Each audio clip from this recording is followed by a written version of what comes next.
everyone, and welcome to HAImony's third and final dog training live stream of this series. My name is Sturdy and I'll be your host for today. In this live stream, we will be learning dog training concepts.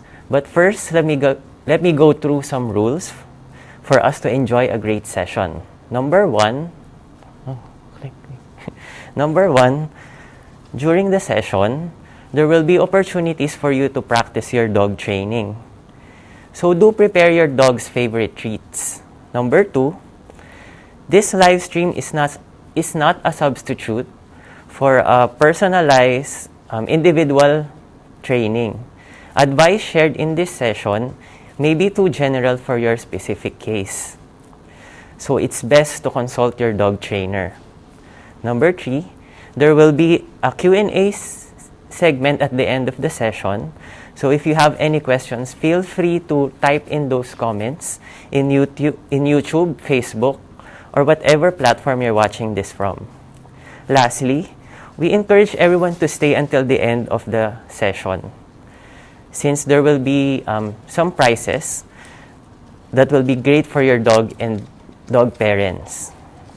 Okay, now that we are oriented, I'll share a bit more about HAImony and our live stream series.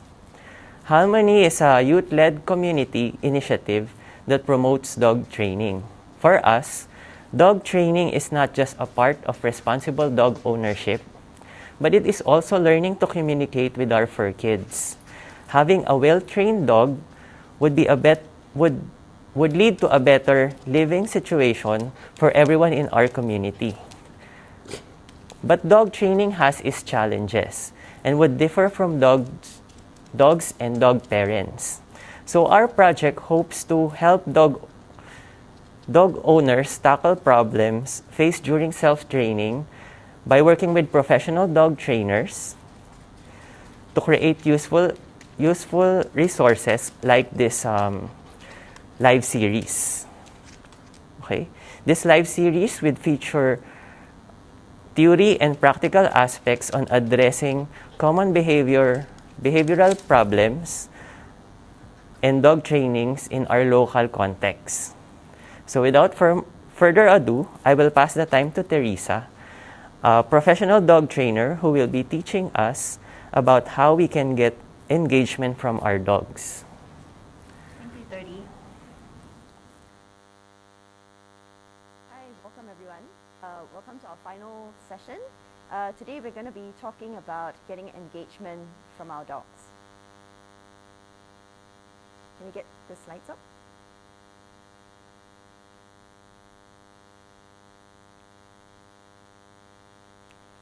Yeah, so here's a quick overview of what we'll be covering today. First, we're going to be looking at establishing trust, which is the foundation of building a relationship and getting engagement from our dogs. And secondly, we'll look at building a strong relationship with our dogs. And this is where we're going to be doing a bit of demo, and our live stream participants are going to be joining us on screen. Then we'll look at what's in a walk, how do you introduce distractions, and what reinforcers to use. So firstly, engagement. What does engagement with your dog look like? It's a big word. Engagement can mean different things to different people. So for you as an individual, what does that look like? Are we talking about having an eye contact, playing with you, responding quickly to your cues? What behavior exactly are we talking about? Right? Why it's important to know this is because if you recall in our earlier live streams, we talk about the A, B's, and C's. Here, what we're talking about really is the B, which is the behavior that we are expecting from our dogs in those different situations. Okay, so for those behaviors that we want, which is what we call having engagement with us, for those behaviors, what will make your dog want to do those behaviors, right? What's the consequence of doing those behaviors that we want? And what has your dog's learning history taught it? Was it a good idea to do that behavior, or was it a bad idea? It's something that we should actually totally avoid. Okay, so let's look at establishing trust. Dr. Susan Freeman, who is the psychology professor, and the person who has pioneered, applied behavior analysis, from which all these ABCs that you hear so much about comes from. She has given us a definition of what it means to have trust. Okay, a trusting animal is one that uses behavior to confidently approach rather than escape a stimulus. Now, what a stimulus is, if we go back to the A, B's, and C's, it's really what's happening in the environment, the A. For example, if we take out a nail clipper, that's the A. If we ask the dog to come, that's the A. That's the signal in the environment. And a trusting animal is one that would actually use their behavior to approach rather than to escape that stimulus. So what does trust look like when we talk about operationalizing trust? Take recall, for example. If I ask my dog to come in that situation, what does it mean? Does it mean that we're going to have a really good time? Or does it mean that when I ask you to come, I'm actually going to put you into the shower, clip your nails, or say even if you're out in a dog park, when you ask your dog to come, does it mean that's the end of fun? Right? You're taking him away from something that he wants to do. Right? Same thing with the nail clipper. When I take the nail clipper out, does my dog approach me or run away? And lastly, tension on leash. This is something that is a trust that needs to be established between human and animal. Why do dogs pull on leash? Right? Because they think that, I need to pull to get to where I want, because I don't trust that if I keep a loose leash, I can maybe eventually go to where I want to go. So even something like walking on a loose leash requires trust between both animal and handler. Okay, and I want to introduce you to this concept of a trust account. I'm sure everyone's very familiar with bank accounts. So something very, very similar is a trust account that is something that you have between you and your dog. So what you want to have in this trust account is to make more deposits than withdrawal, right? I think all of us would agree we would rather have more a surplus than to go into a negative territory. So the same goes when we talk about our relationship with our dogs. You want to have more positive interactions, more positive experiences than negative ones. Even if we don't actively think that we're punishing our dogs, life happens. A lot of negative things can happen in life. If there's danger, I might actually have to pull my dog or, pull him into a different direction. That's not going to be very pleasing for him, but, it needs to be done. So life happens, withdrawals are always going to be made. So be proactive in making more deposits, having more positive experience between you and your dog. Okay. Then there's also the general account and a specific account. What general account means is really just an overall interaction with your dog, that you have more positive ones than negative ones. But specific ones also relate to every specific situation. So say I can have a fantastic relationship with my dog, but if my dog doesn't enjoy having his nails cut, the moment I take out the nail clipper, what's the trust level in that kind of situation? He might, if the trust level is not there, the moment I take the nail clipper out, the dog might then just run away. Okay? So another example is asking your dog to return to you on a walk. When you ask your dog to come to you or to walk from the end of the leash to come and stand next to you, what does it mean? Does it mean that, we have to change direction, we have to go home, we have to go in the opposite direction that the dog actually wanted to go? Right? And also dropping stolen items is another one. This is something that I very often, that when you are training a drop with your dog, if the dog has stolen something that is not harmful, once I take the thing away, I'm actually going to give it, because we don't want the dog to learn, right? Every time I drop, you take something away. Every time I drop, you take the thing away. So this is really about building that trust account when I'm asking my dog to relinquish something. Whenever you give me something, more often than not, you are going to get it back, right? But of course, if it is something dangerous, like, if they've picked up certain, like a grape, for example, right, or chocolate, if they're going to pick up stuff like that and they actually do drop it for you, I would not return it to them. Okay, so we'll talk about building a strong relationship. As I mentioned, first and foremost, trust is really the foundation that you want to build on. Okay, and secondly, you want to use positive reinforcement. Why? Because in the scientific term, reinforcement just means getting more of a certain behavior.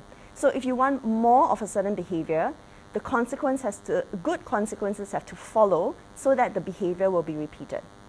Then what you get is a dog that performs behavior because it wants to, and also performing it because it's good for them. Okay? So we're going to be looking at a couple of games that we can play today. We have food games, obstacle games, and also some interaction games. Okay, so now this is where we're going to be doing some demo, and we are also going to be bringing up our live stream participants, if we can bring that up.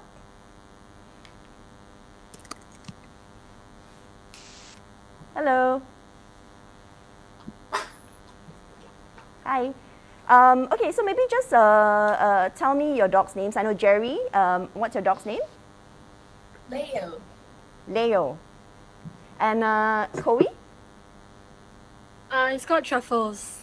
Truffles. Okay, we can't see Truffles at the moment. Hopefully, Truffles is gonna be ready to have some treats.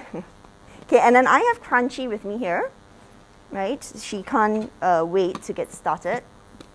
Okay, so first exercise we're going to do is, I know I've put bowling and special delivery, but we're going to start with special delivery first, okay? So what special delivery is, it's really, you know, sometimes when we have a treat in our hand, dogs just can't wait to get hold of it, right? So you can see some behaviors where you hold a treat, the dog bark, bark, bark, or the dog jumps, or, tries or paws at you to try to get the food. It's very natural, right? Because remember, dogs are opportunistic. If there's a piece of food there, or if there's something that they want, they are always going to try to get it, right? So doing something counterintuitive like just waiting there, it is not natural for them. It requires a buildup of trust, right? We're teaching them that you just hang on over there, food in my hand is going to come to you, okay? So what this special delivery game is about, really, I'm just going to use my stuffed demo dog here because it's just easier for you to see it this way. So what this special delivery game is, I'm actually going to be holding up the piece of food in my hand like this, and I'm going to actually make it very obvious. So my hand position is also a cue to the dog that it is going to come straight to you. So you can see Crunchy is super excited, right? Right? She's like, oh, food in the hand. I got to start paying attention. I got to start doing lots of behaviors. So she's trying to move towards me. She's kind of like, tappy feet because she's, food in hand, right? But what we're going to be teaching our dogs today is that food in hand, especially when I'm holding the food out like this, I'm going to do a very special delivery. And what special delivery means is that it's actually going to come straight to your mouth. So I know with smaller dogs, you kind of like got to bend a little bit lower. So that's why I'm holding it here so that you can see it easily, is that when I take a piece of food out, my hand is going to go like this. I'm actually going to be delivering straight to the dog's mouth like this. So all the dog has got to do is actually just, tilt the head, and they're going to be able to pick up the food. Okay, so I'm going to show you with Crunchy. Okay, so I'm going to have a piece of food in my hand like this. So you see, these are very, very normal behaviors. Food in hand, oh my gosh, so exciting, right? But we got to build up the trust. I want you to offer me nice, stable, calm behavior, and I'm just going to deliver it to you. So you see, it's just going to go straight to her mouth. Okay, going to take another piece of food out, open hand, straight to the mouth. Okay, I'm going to do one more. Open hand, and then straight to the mouth. So you see, she doesn't have to jump or tap her feet or paw at me or bark or do all of those behaviors that probably we don't want, right? And we're going to teach her that, right, if you stay stable there, you get a piece of treat is going to come straight to you. Special delivery, right? Okay, so let's bring up our 2 live stream participants and then have them try this. Okay, maybe let's have, so you probably got to be up on your feet, have your treats ready, and maybe let's try one at a time. So let's maybe have Chloe first, since Chloe's already up. Okay. So you're going to take a piece of food, open it up as a flat. You open your hand up flat. And then straight to your dog's mouth.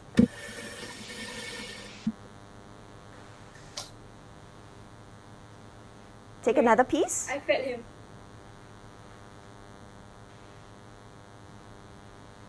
First. And then straight to your dog's mouth. Okay, so can you turn the camera back on me? Okay, so this cue of food in hand is not a cue to kind of like pay attention to me, right? Actually, the dog already knows that, you know, oops, sorry, there's already food in your hand, right? But what we are asking for is a nice, stable behavior. So if Crunchy is going to offer me, you know, just standing there, not doing any of those behaviors that I don't want, I'm going to deliver it to her, okay? And then another piece again, like this, and then deliver it. Okay? So we're not going to take the food and, you know, try to like, oh, come over here. That's not the behavior or the cue that we're trying to work on today.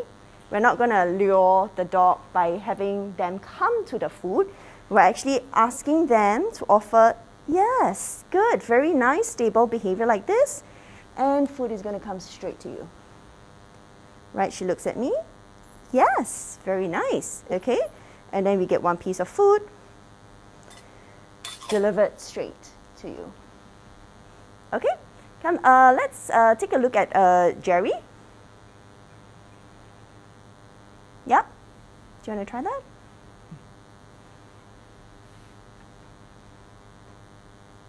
Leo is very chill.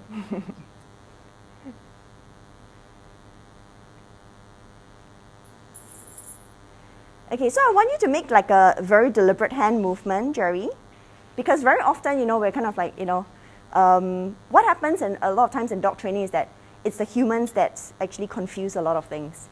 So when we make our actions very clear, it's very clear information for our dogs, what's going to happen next.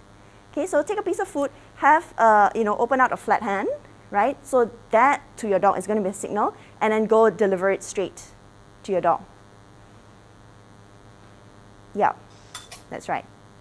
Let's try that again.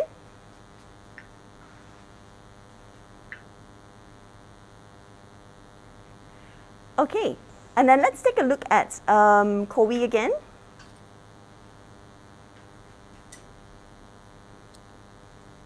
Okay, Koei, you're up. So you're going to do a special delivery, take a piece of food out. And deliver, yes, directly to your dog, yes. Good, right? Because when we're delivering this, the dog is actually not moving. We're not asking them to move or to come forward to us. We're asking them to just give me a stable, nice, stable positioning, and food is going to come to you. Yes, great. Do one more time. Koei? Okay.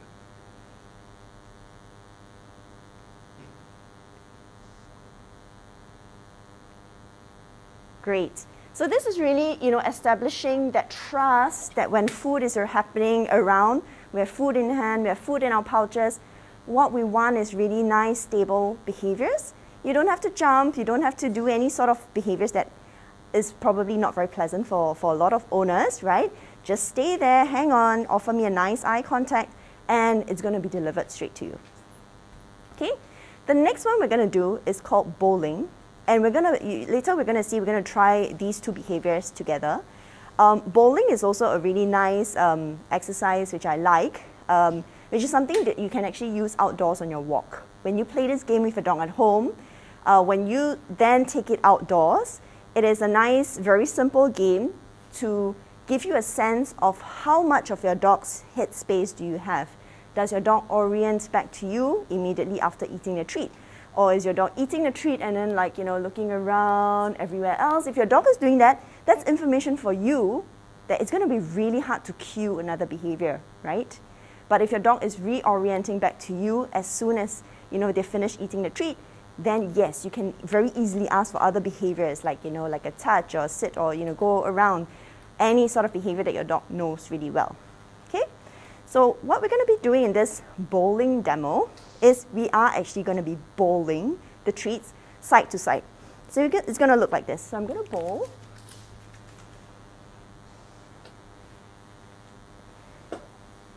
And I'm going to see if she's going to come back to me. Let's go bowl this side.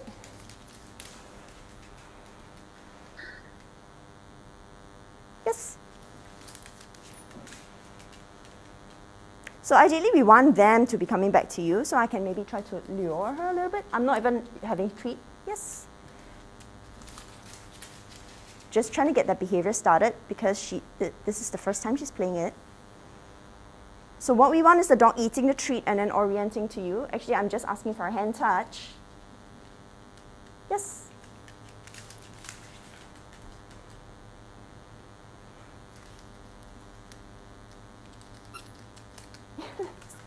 And then when they come back to you, you can then do that special, okay? Special. So we're going to alternate between special delivery, like that. And then I can go bowling again.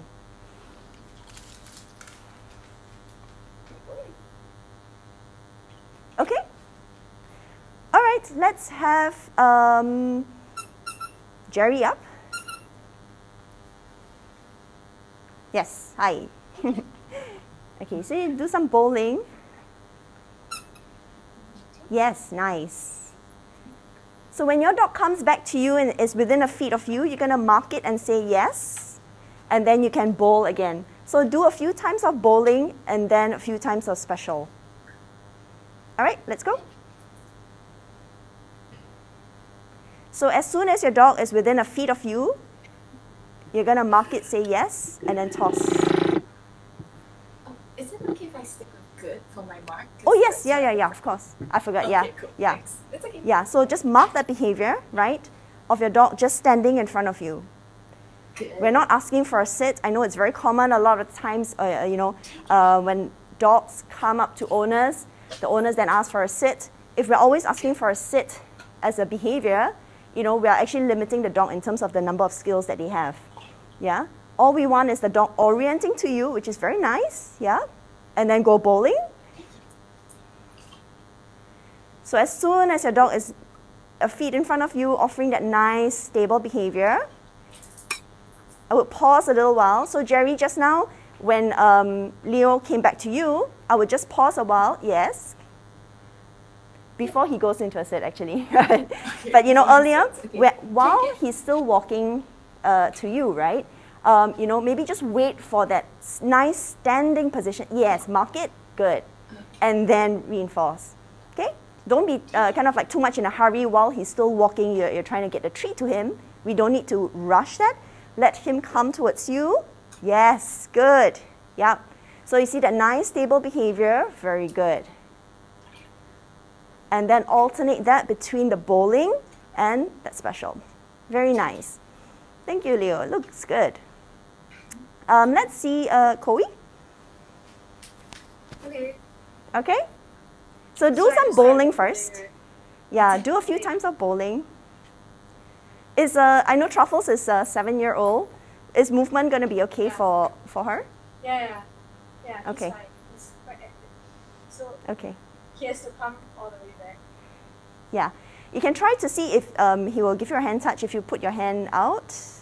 So this behavior is new for many dogs. Sometimes they might, as what you've seen also with Crunchy, they kind of stop a little bit further away. So we need to have a little bit more history with them of coming right up to you. Okay? So see how can you actually get that behavior. You can either try to use a hand touch. Yes. And then bowl the other side.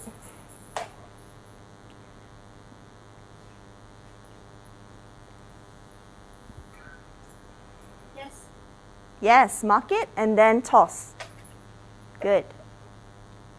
So right now we're kind of trying to prompt Truffles to come towards you, but you can try to later on fade it away so that Truffles know that, oh right, I got to still walk right up to within a feet of you. Okay. So let's see what she does.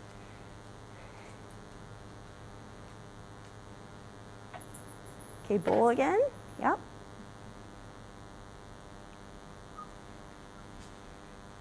Yes, very nice. See, she came back to you. Great. Toss the other side without any prompt. Fantastic.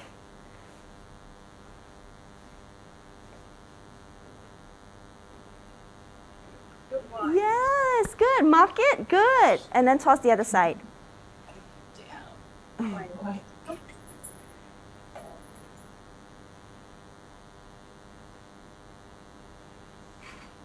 Yes, good one. Good. Fantastic. Should I continue? Yeah, so I think you can continue later on after this. So, at least, we've kind of like managed to get Truffles to come a little bit closer, right? So this is something that when we want to try to get the behavior, we might start with a lure or a prompt. So a lure is something that I might have food and then I actually lure the dog to me like that. Actually, I don't have food. But a prompt could be something like, a hint, right? Like, I'm like trying to prompt you to, oh, come this way. This is really just to start the behavior, try to get the behavior started. But we don't want to always rely on prompts and lures, because if they become too reliant on it, they're not really going to be thinking about what was the behavior that was getting reinforced, and we kind of like limit them in their learning. Okay, so that was bowling special delivery. Now the next one, scatter. I think a lot of the dogs are going to like this, because all we're going to be doing is really saying scatter or whichever other word you want, and then drop the treats. So the word comes first, then the treats happen. Okay, and so the order is important. Yeah, we're essentially going to be teaching the dog what does it mean when we say scatter. Okay, so Crunchy thinks that nothing's happening now, so which is fine. So we're going to surprise her. Scatter. She didn't see it. Scatter. So when your dog knows this association already, actually when you start to say scatter, you will notice that actually your dog is going to start to look on the floor, right? So dogs, when you've had enough practice with your dogs on this, the moment you say scatter, they're going to like, oh, look on the floor, because they're expecting for treats to show up on the floor. Okay? So how it's going to look like is like this. Scatter. Okay? So let's have Koi up first. Okay. So you're just going to take a handful of treats, maybe like, 3 to 4 treats or something in your hand. Oh, 3 to 4. Okay. And then do say I the word, scatter all of them? the 3 or 4 Where's- that's in your hand. Oh, okay. Okay, not the everything live that's stream in is the not bowl, just the 3 or 4 treats that's in your hand. You're going to say the word first and then drop the treats. Okay. Trouble, come here. Scatter.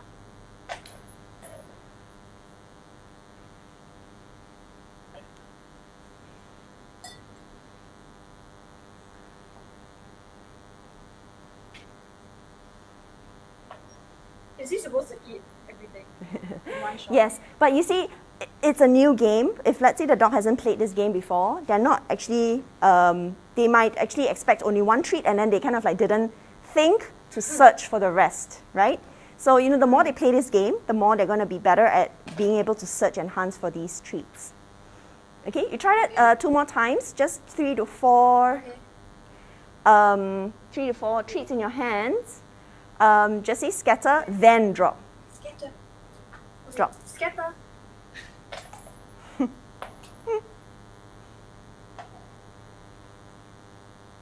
And take some more, again. Yep.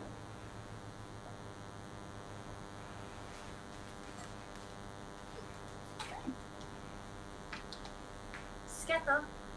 Drop. So at this stage, right, we are not really asking for any behavior. We're just pairing that association of when the human says scatter, what does it mean, right? We're going to teach the dog to anticipate that, some treats they're going to be able to find some treats on the floor. Okay, let's have Jerry. Yep.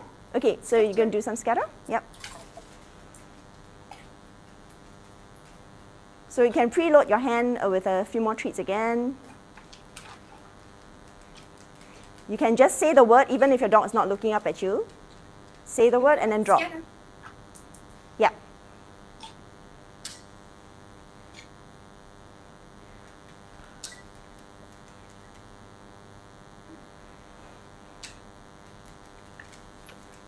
look more under the sofa if he hasn't found? Do I just keep scatter? Okay. Do one more time. Sorry, were you asking a question? I couldn't hear. Oh yeah, I think there's one more under the sofa that he hasn't found. Should I let him have it? Or just Yeah, no, scatter it's again? fine. No worries. Yeah, Oh, no okay, worries. cool. Scatter. So remember, at this stage, all we're doing is pairing that association of what those scatter word means.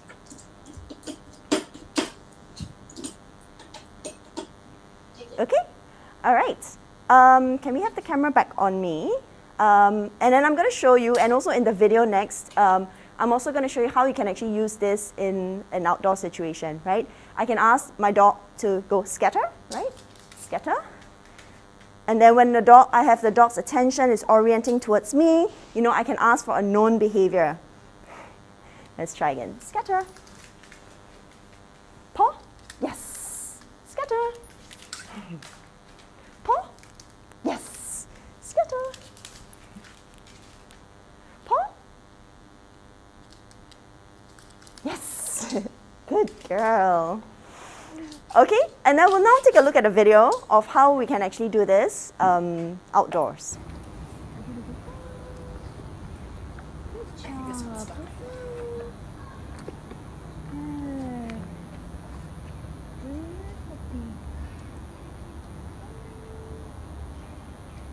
Very nice. Good job. Good job. Well done. Good job. You're fine. So you have some more? You're fine. Good. Good puppy. Okay. Leave it. That's not it. That's not it. Here, here. Good job. Yes, yes. Yeah, so you see in that scenario, you know, if I don't have my dog's head space, right, or, you know, focus, it's going to be really hard to ask for behaviors. Yeah. So at any time you're outside, these are all the foundation behaviors that we're trying to build to give you the kind of like games that you can play with your dog first at home, and then you can then do it outside. All right. Okay, so the next one, maybe let's watch the video first and then we'll do the demo. So the next one, I know you heard me say go find, but it's really teaching a dog to go and search for food, right? Being able to have that kind of skill set, it becomes something really fun. And this is something that I use with my dog almost every day. When we're out on walks, you know, I kind of like toss a piece of food and I actually tell him go find, right? So instead of like, you know, finding other stuff like, you know, other scents around, when I cue him to go find, we are engaged in this game where he's like, okay, I gotta go and search for that really, really tasty treat. Okay, so we're gonna take a look at the video first and then we'll do the demo.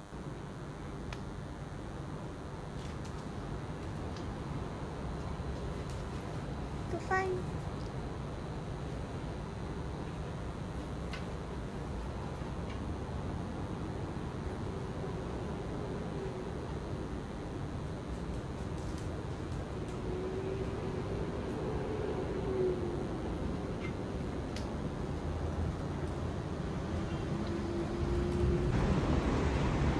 Ready? Go find.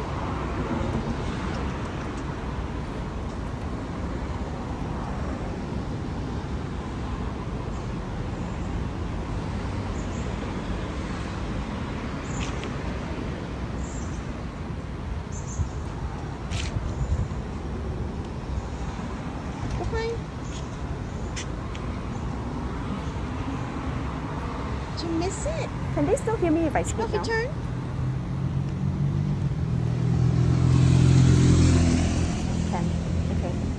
So what's happening here is because I wasn't very clear in my search perimeter, that's why I called him back to U-turn, otherwise he's going to go too far away.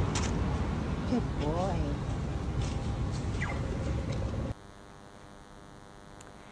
Okay, so as you can imagine, you know, being able to find a treat like that hidden in an outdoor is not so simple, right? That's why we're going to teach it baby steps, right? We're going to start at home and we're also going to teach it baby steps. What I mean by baby steps means that your dog is actually going to be seeing you place the treats and then you give it the cue, go find.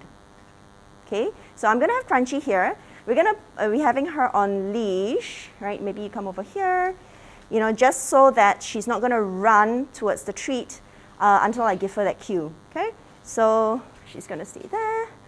She's gonna see me put the treat down, okay, and then I'm gonna give her the cue. Go find.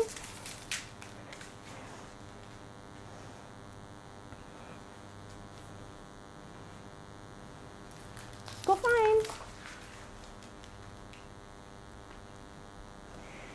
Okay, so if you at home, if you have like, you know, a certain like baby gates or playpens, that is something you can also keep your dogs in. Let them see you place the treats and then tell them, go find. So hang on, I'm going to place a few. Go find.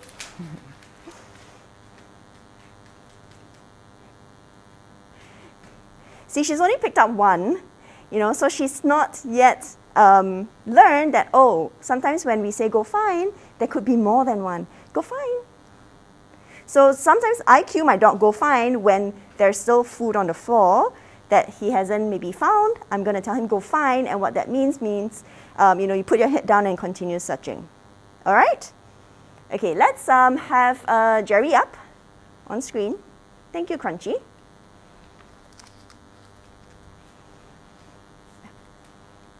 Okay? So if your dog, yes, exactly. If your dog knows to stay, fantastic. And then you can tell your dog, okay, go find.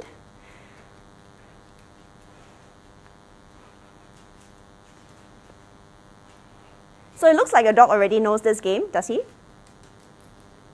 Give a lot. He does, okay, great. Yeah, because if your dog doesn't yet know this game, I would start with just the 1 or 2.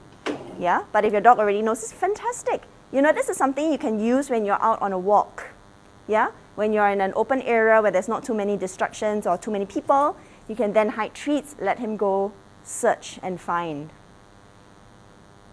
Fantastic. When you're outdoors, if I may ask, did you hide the treats in advance and then bring him on the journey?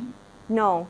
Yeah, okay. So the thing is that if you're going to hide it in advance and then walk him there, sometimes maybe other dogs might come along, find it, or you know, some other animals there might find it. So actually what I usually do is I would actually have a slightly longer lead, right? Likewise, I will put my dog in a sit-stay. I will say sit-stay, and then I kind of like, you know, move around a little bit and then hide some treats. Or sometimes I would actually do toss treats, but I make sure that I toss it and it's going to land in some slightly more kind of like remote location. And then he's got to use his nose to then go and find it, because you can't just use your eye and follow the treat. You saw the treat flying, but you still got to use your nose to go and find where exactly it landed. Yeah? Does that answer your question? Thanks. Yes, thanks. Yeah, great. And then yes, of course, you know, if your dog is really good at searching as well, I would also play around with elevation. So instead of just on the floor, like you see in that video, I actually place something higher up, right? So even in your house, I might do that, right? If you have a small stool or, you know, some cardboard boxes, I might place it at like different heights. Okay? Okay, so let's take a look at Koei for this last exercise.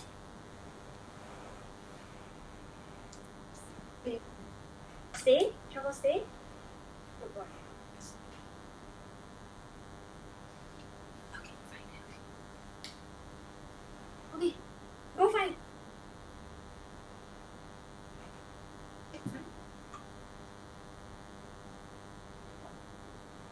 Go find. Is this Truffle's first time playing this game? Yeah.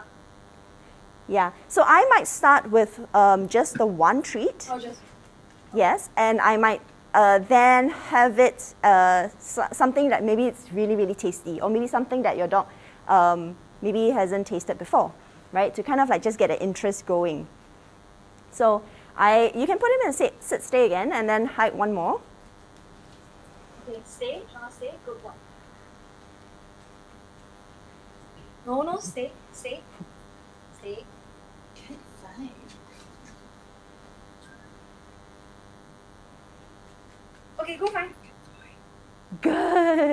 Fantastic. Great. I like how you kind of like, put it behind certain obstacles, right? That's where we can also make it slightly more challenging. Just a word of caution for those who are trying this at home, right? You want to hide treats where it is acceptable for the dog to go and search around. Okay, so if your dog is not going to be allowed on the sofa or not allowed on the dining table, most of the time I probably don't recommend that, right? Or in your food cabinets, you're not going to hide treats there. Okay, so use judgment in terms of like where you're going to hide it. It's going to be in places where your dog is allowed to search and sniff and explore. Okay, all right, great. Thank you, Jerry and Koei. Now we'll move on to the next part.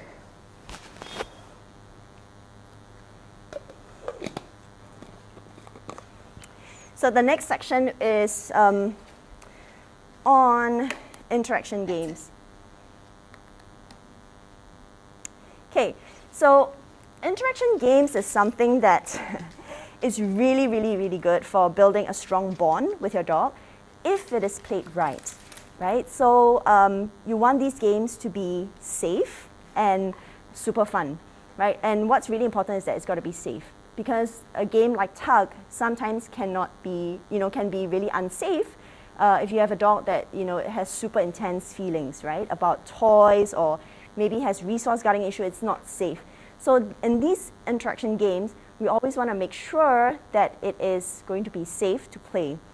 Now, this first video that I'm going to show you is from a trainer called Sarah Owings. She's a fantastic trainer, someone whom I've learned a lot about, trust and reducing conflict. So when I asked her for permission to share this video, she said, yeah, fine, obviously go ahead. But she also wanted everyone to know that this dog, before he came to her, it was very unsafe to play toys with, right? He had very intense feelings. And it was only when he learned that his human was willing to listen to him that he actually softened his play style, and he's actually able to play with less conflict now. Okay, so what you're going to be seeing in this video is how that communication takes place between Sarah and her dog, Tucker, in a tug game. Do you want to play with this? Yeah, it's a good boy. Okay. Oh, yes, he says, yes, please. So one thing I always do with him is he often likes to lay on his bed when he has a toy, and he likes to go back to his crate sometimes. What should we play? Tuggy games? Okay. So shoving the ball at me is a tuggy game. Okay, what now? More tugs? What? More teases? Tug, tug, tug, tug, tug, tug, tug. Oh my goodness. Tug, tug, tug. So his favorite with this ball is the shove. I can ask him again, do you really want me to tug it? You really want? Okay. You really want me to tug it? Now let's say he woke up this morning with a crick in his neck, and I start doing all this crazy play like this. How would I know that his neck hurts? I ask him, do you want that again? He says, yes, please. If it hurt a little bit and he was feeling uncomfortable, he would probably choose something else. He might go lay on his bed, like that.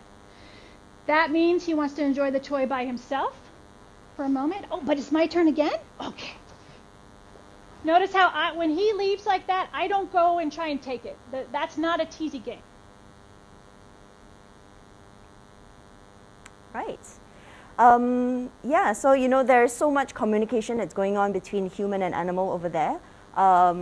We really just have to teach and learn to listen as to what our animals want to be doing at that point in time. So, a similar thing can be said about the game of fetch. I'm sure everyone is very familiar with the game of fetch, right? If I were to take the same format of what Sarah has showed us with the tug, in a game of fetch, when I toss the ball or the toy, the dog goes to pick it, comes back to me, I'm not going to try to pull it away from the dog. I would wait for the dog to release the ball, and then I pick it up, and then we go for another round of fetch. Okay? And that's a fantastic way for your dog to tell you, right, now it's your turn again, throw the ball, I want to go fetch. Because sometimes when your dog is holding on to the ball or the toy, they really want to just enjoy the toy for that moment, right? And the next interaction game we're going to be looking at is a game called Tease. This is not something common that many people maybe know about or even play. And we're going to just take a look at how it can be played, right? Get it. Now I'm going to wave the flirt pole back and forth, making the animal scurry through the grass. You can even run with it if you want. Oh, sorry, Remy.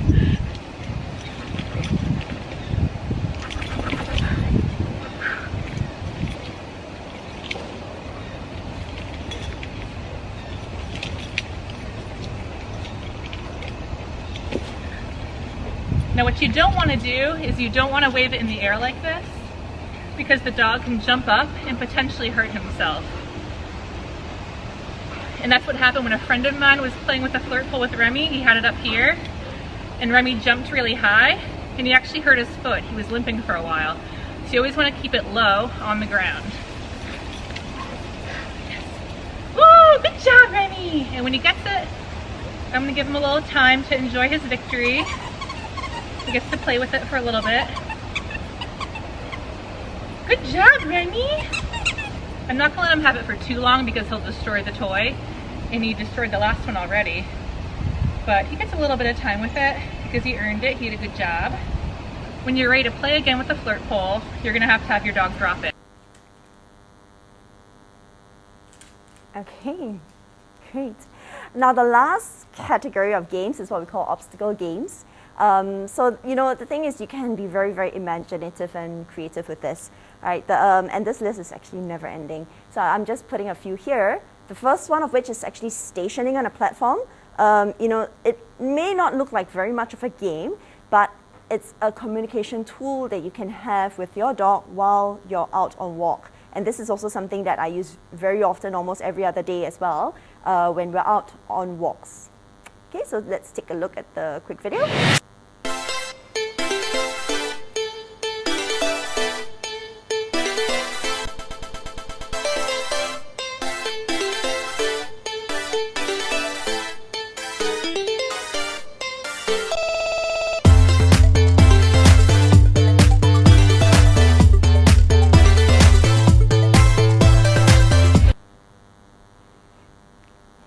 Yeah, so you know when your dog actually knows these behaviors, anything can be a platform, right? So you can see over there I've used, you know, things like just a side curb or, you know, some rock. I can ask my dog to do a front paw target. You know, rather than throughout the whole walk, my dog is just sniffing and doing his own thing, you know, in between walks, I can then ask for these sort of behaviors, and it's really fun. My dog absolutely loves doing stationing on platform, right? The next one is jumping over obstacles. Just be mindful of your dog's health as well, and movement abilities.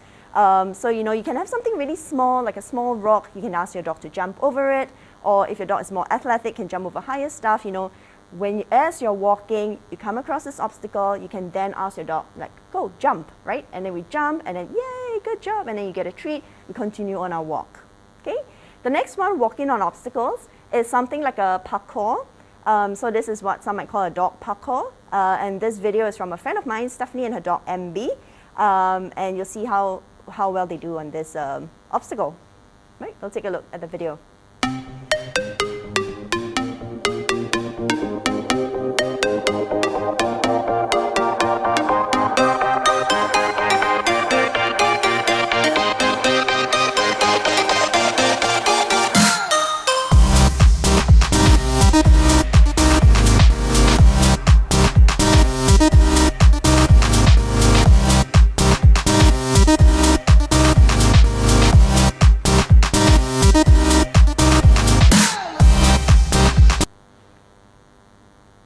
Fantastic. Yeah, so, you know, being able to interact with each other like this, you know, overcoming obstacles together, you know, that's going to allow you to build that communication and relationship with your dog, right? And last one, it's really weaving through your legs. You know, this is also something that many people have taught their dogs. You know, being able to weave through your legs is also something that's very easy to use on a walk, because you can then hold the leash and then just maneuver it around. Okay. Now, let's take a look at what's in a walk. What's the purpose of a walk, really? right? Walks for your dog should be enriching and decompressing, right? Our dogs are with us indoors most of the time, almost the whole day. And you know, their time outside is really the time where they really get to sniff, explore the world, and gain more information, right? Imagine during circuit breaker a couple of years back, when all of us were made to stay indoors in the house. I'm very sure many of us got cabin fever, right? So that's also pretty much how your dog is feeling on a daily basis. We decide what time they go, where they go, what they eat, you know, all sort of stuff. So the walks, when you're bringing them out, really should be for them. It should be enriching their lives and at the same time decompressing as well, right?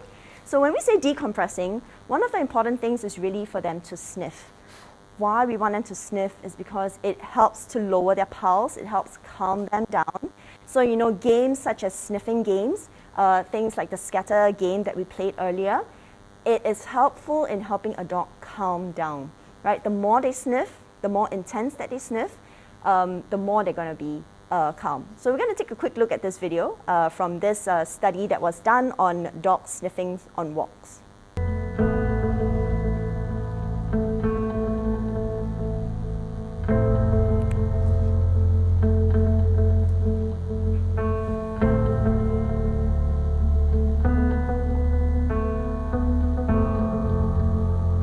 So you just see the bubble in the charts below.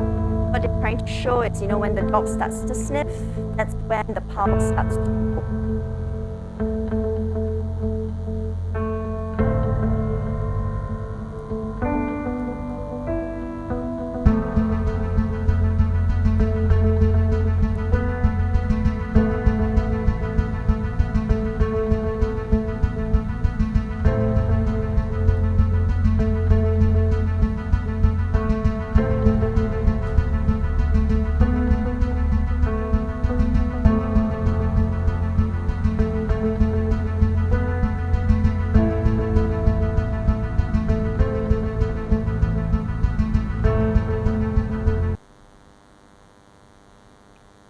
Great. So the scatter game that we did earlier, you know, something, as I mentioned, you can use on your walk. If on your walk, you know, your dog happens to come across something that kind of like got him really concerned, right? You know, some dogs could be concerned about a big, you know, bus or truck passing by, or maybe there were dogs barking and that kind of like, you know, shook your dog up. I would then, you know, bring my dog to a quieter location, scatter some treats, and let them sniff and help them to calm down and decompress. Yeah. The next video we're going to be looking at is about enrichment. Why we want our dogs to sniff, because that's really how they see the world, and that's really with their noses. So we'll take a look at this video from Alexandra Horowitz. Hi, Bob. Morning, Kelly. The tulips look great. Have you ever wondered how your dog experiences the world? Here's what she sees. Not terribly interesting. But what she smells, that's a totally different story. And it begins at her wonderfully developed nose. As your dog catches the first hints of fresh air, her nose's moist, spongy outside helps capture any scents the breeze carries. The ability to smell separately, with each nostril, smelling in stereo, helps to determine the direction of the smell's source, so that within the first few moments of sniffing, the dog starts to become aware of not just what kinds of things are out there, but also where they're located. As air enters the nose, a small fold of tissue divides it into two separate folds, one for breathing and one just for smelling. This second airflow enters a region filled with highly specialized olfactory receptor cells, several hundred millions of them, compared to our 5 million. And unlike our clumsy way of breathing in and out through the same passage, dogs exhale through slits at the side of their nose, creating swirls of air that help draw in new odor molecules and allow odor concentration to build up over multiple sniffs. But all that impressive nasal architecture wouldn't be much help without something to process the loads of information the nose scoops up. And it turns out that the olfactory system, dedicated to processing smells, takes up many times more relative brain area in dogs than in humans. All of this allows dogs to distinguish and remember a staggering variety of specific scents, at concentrations up to 100 million times less than what our noses can detect. If you can smell a spritz of perfume in a small room, A dog would have no trouble smelling it in an enclosed stadium and distinguishing its ingredients to boot. And everything in the street, every passing person or car, any contents of the neighbor's trash, each type of tree, and all the birds and insects in it, has a distinct odor profile telling your dog what it is, where it is, and which direction it's moving in. Okay, you can watch the rest of the video on YouTube if you're interested. Okay, so let's talk about incorporating all this in a walk. So if I were to bring my dog for an hour-long walk, this might be how it would look like. So we'll leave home, we'll walk around, I'll let him sniff, sniff, sniff, sniff. And then maybe a quarter way in, I could do like a food scatter, right? Do a little bit of scatter, orient back to me, and then we can continue on our walk, continue walking, sniffing, and then we might play the game of go find. So I'm going to hide some treats and let my dog go sniff it out. When he's done, we continue on our walk. We continue to walk around, explore, sniff around.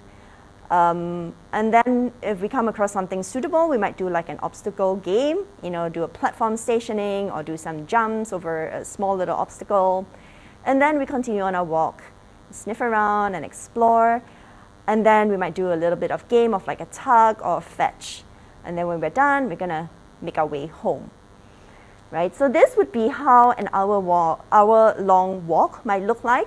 So if you're taking your dog out for a 15-minute walk, it's not really going to be very realistic to be able to incorporate so many things. And quite likely, if it's just a 15-minute walk, I'm not going to be able to ask for behaviors at the start, right? I'm probably only going to be able to ask for behaviors towards the end. Okay. Now, the reason why we want to let our dogs out to sniff and that sort of thing is because we want to be able to meet their needs, right? Let them explore, let them sniff out, because sometimes they need to go to the toilet, they need to catch up on the gossip that's in the neighborhood, right? Which dogs have been around the area. Let them get that all out of the system, and then they're going to be able to be in a better frame of mind to kind of focus on you. Okay? And then how would you introduce distractions? First, I would start from the home, right? All new behaviors, we are always going to start from the home because that's going to be the least distracting environment for your dog. And when we say introduce distractions in the home, it can be something as simple as just another family member standing up, walking around, and try that, right? You will notice that your dog will suddenly notice, right? This other human walking around, oh, what are you doing? You can then increase the distraction a little bit by this human maybe going to the fridge, opening the fridge door, maybe someone else opening a pack of chips, somebody maybe going to the front door to open the door. In all those different distracting situations, how does your dog do in terms of still being able to give you the focus and to be able to do those behaviors that we talked about? Okay, there's so many things you can do from the home. Secondly, what I would do is add on equipment. So one key difference between your dog at home and outdoors is they don't have their equipment back at home. Whether it's a collar or a harness that's out on walk, that's not something that they are wearing when they're at home. So I might then put on equipment and have them do those same behaviors and start to introduce those same distractions all over again. Okay, so once my dog is reliable in those kind of settings, in those distracting environments, I might then move to the corridor, right? Just outside your door, open the front door, go and do some exercises out in the corridor. Can you still do those behaviors? Right? And then when I'm bringing my dog out, now outdoors is a very, very distracting environment, but we can still find some pockets of spaces where you can have a higher chance of success in doing your training for dog. So one such area could be like in a multi-story car park, where it's quiet, no cars, no humans, no grass, and it's outdoors, it's not in your home. Do those behaviors there as well. Okay, and then you can also move to the void deck, slightly more distracting, but still a little bit further away from grass or all those interesting smells. Okay, and then lastly, you can also then go, when your dog is successful, you can then also go into a park, but find a quieter part of the park, right, where there's less people and distractions, and start from there and work your way up in terms of the level of intensity of distractions. Okay, and lastly, let's talk about what reinforcers to use. Now, a reinforcer is anything that your dog wants at that point in time, So reinforcers, or what is reinforcing to your dog, is actually really dynamic. Okay? Let's think about when you're out on a walk. What is a stronger reinforcer when you're on walk, right? Is it eating, or is it moving forward, or is it, sniffing? What is your dog more likely to do in that given situation? Okay? And also I might look at the start of a walk versus end of the walk. At the start of the walk, maybe my dog might be more likely to, be doing the behavior of walking rather than eat. But at the end of the walk, when he's tired, he's more likely to want to eat than do other stuff. Okay, I'm just going to share with you a Premack principle. So David Premack is the guy, scientist, who came up with this principle, which says you can use a high probability behavior to reinforce a low probability behavior. Now, a lot of times we use food, but actually food is not a reinforcer. It's actually the eating that is the reinforcing behavior. So one behavior can reinforce another behavior. So an example is like this. When you're out on a walk, if your dog looks at you, he then gets to move forward to go and sniff a tree. Low probability behavior is actually a dog looking at you, and then high probability behavior is your dog moving forward to go and sniff something. And another example is low probability behavior of your dog walking next to you, not pulling on a leash, and high probability behavior if your dog is, really enjoys eating, right? If you're walking next to me, you get to eat. You get to eat something tasty. Okay, so now let me just summarize a couple of key takeaways from this. Firstly, you really want to work on building a trust account with your dog, and also in every specific situation. You want to meet your dog's needs, right? Always consider, what does your dog need at this point in time. When you're starting to train a behavior, always start from the home. Okay, we want to set our dogs up for success. We don't want them to, we don't want to set them up to fail, right? And then you want to be able to use the right reinforcer at that point in time. And then lastly, of course, practice. Be proactive, set some time aside and practice all those behaviors. So what do you think, what you thought engagement from your dog looks like? All right, and with that, I've come to the end, and I will take some questions. Okay. Thank you, Theresa. That was a very informative and wonderful session. The games and tips we have learned hopefully will help our viewers learn about how to communicate with their dogs. So during the session, we have a few questions that came in. Mm-hmm. So one of them would be from Mickey. Mickey is asking, do you have any recommendations on how to make it a joint game if your dog likes to dig holes? How can one engage with him and make it so that the two of you are having fun together? Yeah, so with digging, like with all other behaviors, it's a behavior that I can use to reinforce other behaviors, right? So I need to be able to kind of like control the environment of when my dog is going to be digging. So what's in the environment is going to be telling your dog that, oh, this is a good idea to go and dig because it's really fun. So for example, if I think this sand pit here, if I'm going to be walking past it and my dog is going to pull and go and try to dig, I'm going to make sure I'm at a sufficient enough distance. I might ask my dog for certain behaviors if my dog is checking in with me, or I may ask for a hand touch or a sit, a less likely behavior that your dog might do in that situation. And then maybe if your dog kind of like looks at you, I'm like, yes, okay, and then I might run my dog to go to the digging pit and then dig. And then after a few seconds of digging, I may then ask my dog to come, give me a hand touch. My dog comes to me, and I'll go, yes, okay, let's go dig. And then I'll give him the cue, let's go dig. And then he goes, dig. And then I'm going to ask him to come to me again. And I'm going to repeat that, right? Because we're going to also reinforce the dog coming to you doesn't mean the end of fun. He comes to you, you're going to ask him to go dig again, right? We want to be proactive.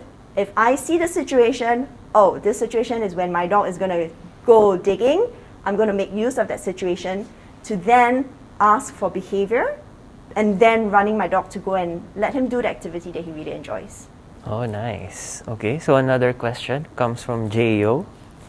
My dog is quite old. Will he still be able to learn these games? Yeah, I mean, the thing is, as long as we're alive, we are always learning, right? It's just that when a dog is older, he's had a lot of reinforcement history, right? He's had a lot more experience in terms of like what works, what didn't work. So when we want to teach him something new, it's going to take time for him to learn a new skill, right? But it doesn't mean that he can't learn it. He can still learn it, but it's going to take a little bit of time, and for us to make sure that we structure it properly so that we go at his pace, right? With all behaviors, it's like you want to learn your ABCs, 1, 2, 3s before you do, you know, kind of like algebra and all the other complicated maths. Okay. Okay, so another question comes from Xavier. Can I use this game to help my dog overcome his fear of certain objects in the house? Yes. Oh, that's fantastic. There's so many games that you can do when your dog is actually fearful of stuff. So if you go back to the previous live stream, we did a lot of pattern games. And in the first live stream, we also talked about counter conditioning, what it means to change your dog's emotions about something. You're going to be able to find those bits of information there to be able to help you in terms of help your dog overcome fear of household items. Oh. Okay, I have a question regarding this session. So one of the games that we talked about was fetch. So when I play fetch with my dog, he'd get the item and then he'd run away. So how do I go about it? Yeah, so that just means that your dog wants to enjoy the toy by himself, right? Because what is a game of fetch? You know, it is, for some dogs, it's that thrill of that chase, right? The toy goes, they want to chase it, they bring it back to you because they want to go and chase again, you know? So for some dogs who kind of like take the toy and then runs off, they actually just want to enjoy the toy by themselves for that minute. Oh, nice. Okay, so another question from Isabel. If my dog is not able to engage meaningfully outdoors yet, as he is easily triggered by things like barking at other dogs, what are some activities that we can engage together in while at home? So it sounds like she's looking for things to do within the house. Oh, I think if it's within the house, you know, there's so many things that you can do, right? All the games that we talked about here is something that we will start from the house anyway.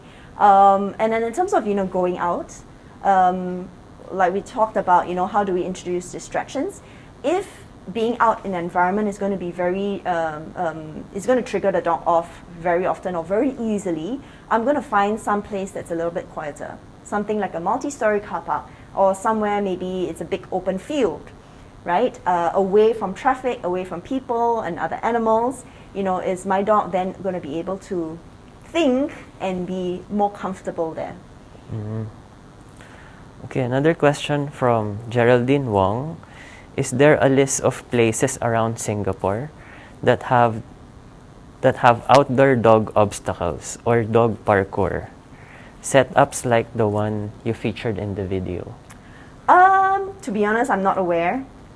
I'm not aware there is actually any specific place that is actually set up just for dogs other than dog parks, right? The public dog parks.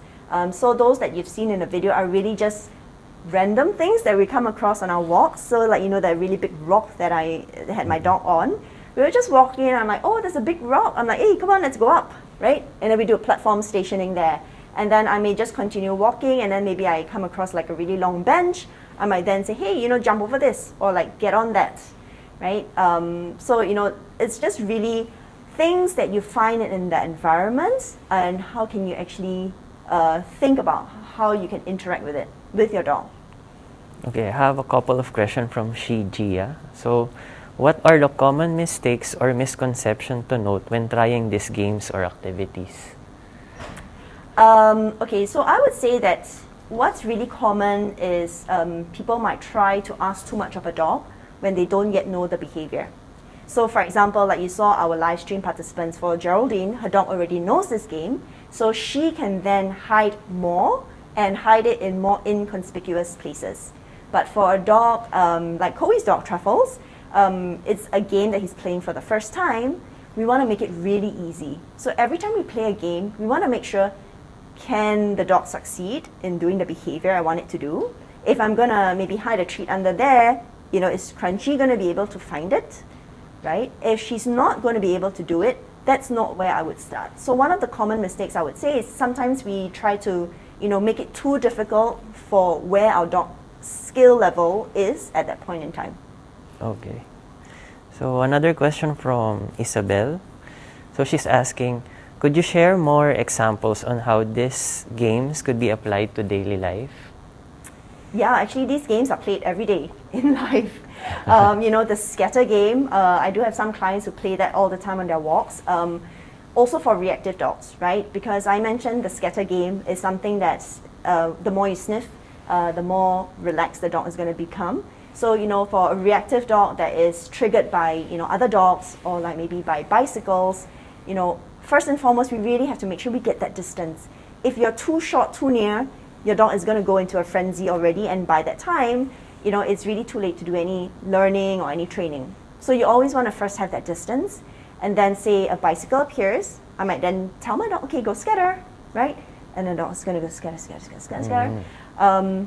If your dog is not able to do that at a point in time, then that's information for you that you are still too close to that bike, right? But even then, taking a step back, if there's nothing happening in the environment, if I do a scatter, can my dog still scatter and find the food, right? If your dog is still not yet able to do that, I will still take a step back and, walk baby steps, right? In terms of like what we talked about, in terms of introducing the distraction.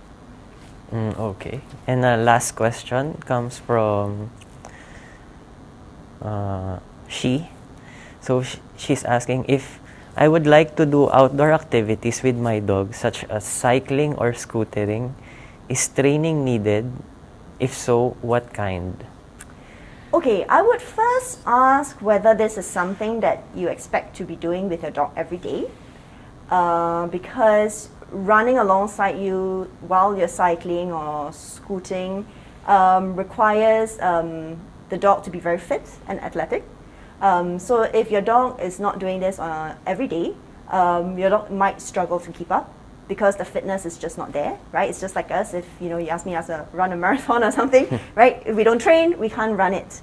And then secondly, I would also ask if you are expecting your dog to be doing this every day, is this something you can keep up in the long run?